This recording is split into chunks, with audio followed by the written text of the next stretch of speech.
খেলাম। আমি খেলে এসে দেখি বাসায় কেউ নেই। আমার বোনের একটা চিঠি পেলাম, আমরা একটু কাজে 2 দিনের জন্য বাড়ির বাইরে যাচ্ছি, তুই ঠিক মতো ঘরে থাকিস, তোর জন্য খাবার রান্না করে দিয়ে গেছি। আমি পরে একটু খুশি হলাম, কারণ আমি বরাবর বাসায় একা থাকতে ভালোবাসি। তো দুপুরের দিকে হঠাৎ করে আমাকে সেই মানুষটা আবার ডাকে। আমাকে কেন বারবার ডিস্টার্ব করছো, আমাকে কেন ডাকছো? ও বলে তুই আমাকে ডেকেছিস। আমি যখন বললাম যে আমি তোমাকে কিভাবে ডাকলাম, ও বলে তুই তোর বাড়ির পাশে নদীতে গিয়েছিলি, তখন তুই আমাকে দাঁড়িয়ে থাকতে দেখে ফেলছিস। আমার মনে পড়লো, হ্যাঁ, আমি তো 1 সপ্তাহ আগে আমার বাসার পাশে নদীর কাছে গিয়েছিলাম।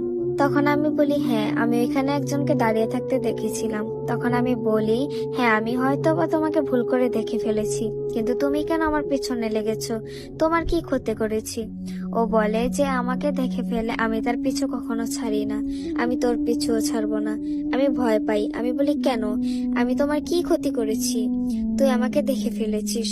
আমি বলি, আমাকে মাফ করে দাও তুমি, এখন আমার কাছ থেকে চলে যাও। ও বলে, না, আমি চলে যাব না। এই বলে ওই উধাও হয়ে যায়। কিছুদিন ঠিক ছিল, তারপর থেকে আবার এরকম হওয়া শুরু হলো। আমি আবার ভয় পেতাম, ও আবার ফিরে এসেছে। একদিন আমাকে আবার ডাকতে থাকে। আমি তখন ওকে জিজ্ঞেস করলাম, কে তুমি, কেন তুমি এরকম করছো, কেন তুমি আমার কাছে আসো, আমাকে ভয় দেখাও? ও বলে, তুই যদি আমাকে একটা জিনিস এনে দিতে পারিস আমি তোর পিছু ছেড়ে দেব। আমি বলি, কি লাগবে? ও বলে, আমাদের পাশের বাসার সামনে একটা ঘন জঙ্গল ছিল, ওইখানে যেতে হবে। ওইখানে গেলে দেখবি মাঝখানে একটা লাল সুতা আছে, তুই যদি আমাকে ওইটা এনে দিতে পারিস আমি তোর পিছু ছেড়ে দেব। আমি বলি, এটা তো অনেক সহজ, আমি এটা এনে দিতে পারবো। ও বলল, এটা না, এত সহজ না, এটার উপর কালো জাদু করে রেখেছে একজন, তুই এত সহজে আনতে পারবি না। তখন আমি বলি, তাহলে আমি কিভাবে আনবো? ও আমাকে বলে একটা সহজ পদ্ধতি আছে। ও আমাকে কিছু মন্ত্র শিখিয়ে দেয়। আমি সেটা নিয়ে চলে যাই সেই পাশের বাসার সামনে জঙ্গলটার দিকে। তখন দেখি ওইখানে মাঝখানে একটা গোল জায়গার মধ্যে একটা বড় লাল সুতা আছে। তারপর আমি দোয়া পড়তে পড়তে ওটা ছুঁতে যাব, এমন সময় পুরো মেঘ কালো হয়ে গেল, আকাশে গর্জন শুরু হলো।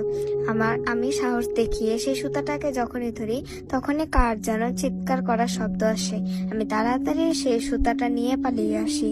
তারপর সুতাটা আমি ওকে দিয়ে দিই।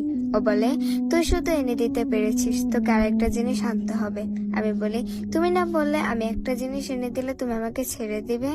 ও আমাকে আর কিছু বলে না, শুধু বলে, তুই এই নদীতে ডুব দিবি, ডুব দিয়ে একদম নিচে গভীরে যেয়ে দেখবি ওখানে একটা ছোট বাক্স আছে, ওইটা কেউ আনতে পারে না, তুই ওটা আনতে পারলে আমি তোকে এবার সত্যিই ছেড়ে চলে যাব।